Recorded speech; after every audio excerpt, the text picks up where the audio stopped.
Greetings, my fellow gamers. It's Game Goblin here to dispense more game mastery advice. The 7 Deadly GM Sins. Yay! Today's episode is about pride.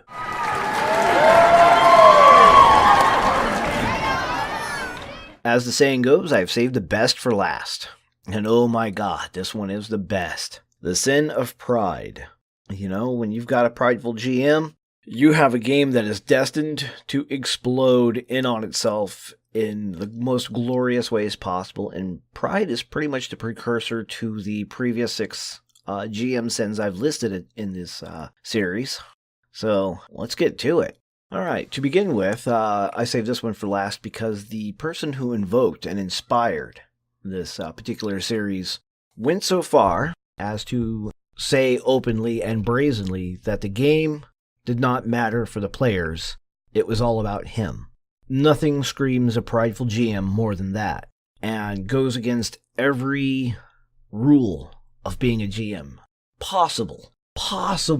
I can't say how bad this is in words that are not censored by common verbalism, verbiage stuff.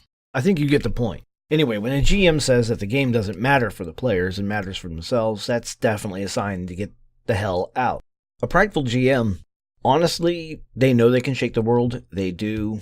All their NPCs are GM NPCs who are way better than your character will ever be. They pull the craziest shit out of their ass. They know that they're a GM and they know they can make up rules on the fly, and they do so with no regard for the players whatsoever.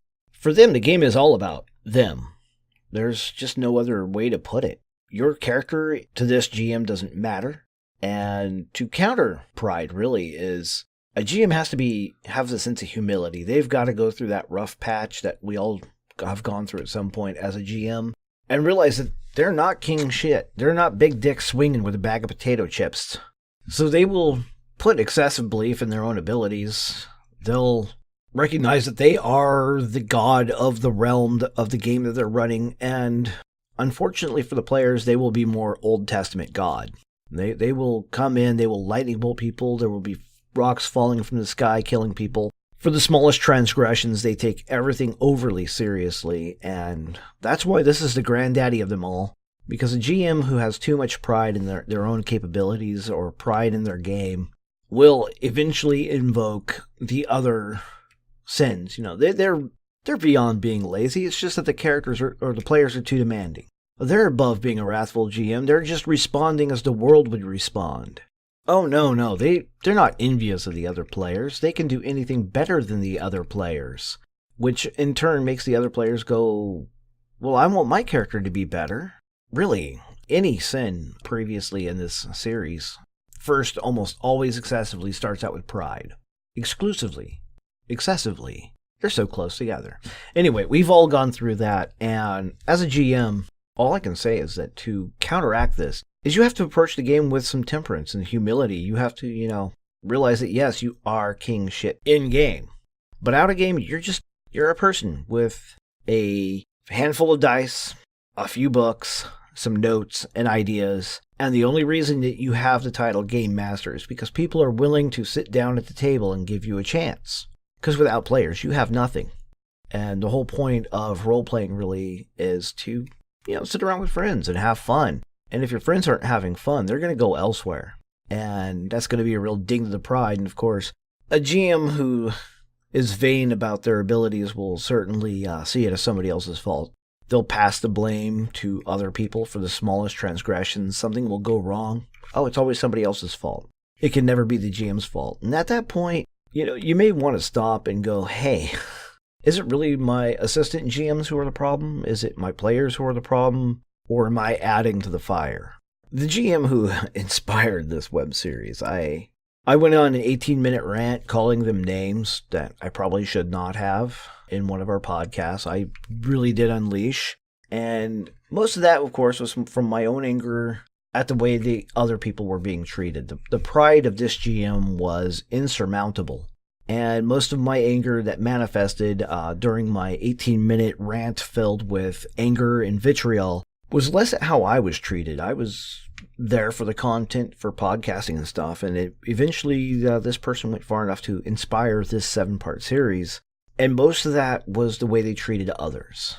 And a prideful GM treats other people like crap, and this person had lots of crap in bags to dump on people.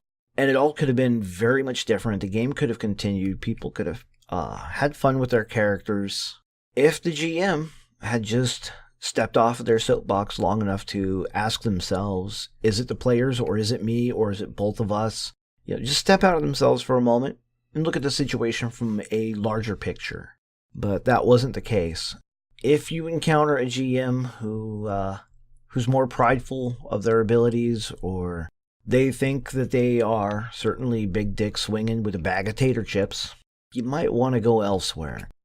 This GM, I can't put it in any other way than the words I've already voiced in this game, and I'm sure many people, if you care to comment down below, can say, hey, I had this one GM and oh my god, ... story follows. This is perhaps the most common GM sin any GM can have, and we've all gone through it. Every one of us. I've gone through it. I've seen other GMs gone through it. I have taught GMs how to run games who eventually, once I cut them loose, they go through it. There's no way about it. This is the one roadblock we're all going to have to encounter as GMs. And the sooner we realize that we are thinking of ourselves as more than we really are and step back and be like, maybe I'm not that good of a GM, that's when we can start upping our game as GMs and really making the game better for not only ourselves, but for our players. Because in the end, regardless of what sins you commit as a GM, without our players, without our stories, without the good times of bubbly green drinks and tacos, there's nothing. I'm going to end the series on that note that, hey, good food, good drink, good friends, that's all you need. And I'm going to move into other stuff and go back to my silly gaming stories. Thank you for listening in, and if you have any comments about any of the sins, go ahead and leave it underneath that sin, and I'll see you next video. Thank you. Kill the beat.